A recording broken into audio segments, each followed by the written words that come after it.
Why should we believe anything that this administration tells us about anything ever again? I think we all recognize, and I think the Pentagon has been very, very honest with themselves about the challenge to credibility by what has transpired here, and by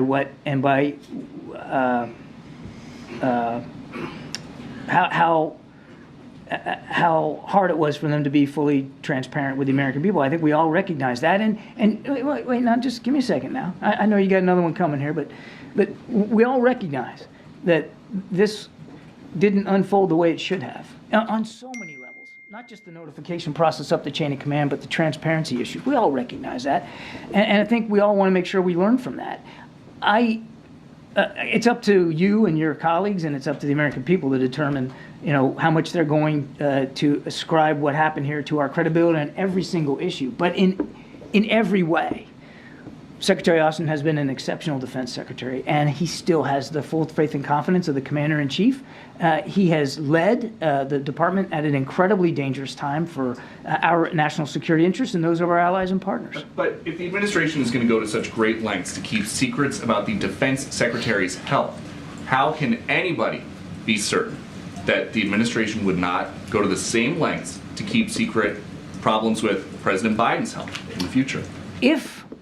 If you could logically argue, and you can't, but if you could logically argue that He's 81 years old. Wait a second. Just give me a second here, bub. I'll get there.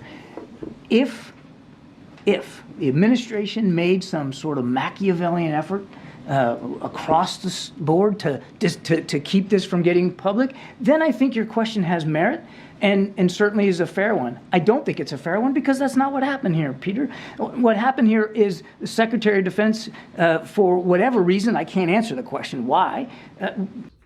As I was watching that, there was two things that came to mind. Number one, that was very sad to watch. Number two, it was satisfying at the same time. Why was it sad to watch?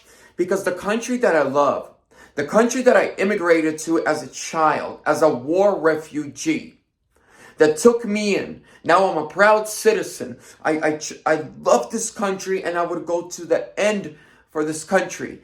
Our government are a bunch of crooks, liars, tyrants, and corrupt. Why was it satisfying? Well, I love when a liar is called out for his lies and has nothing to say. Doocy's like, why should anyone ever believe you again? Well, liars, crooks, thieves. But don't worry, Trump 2024.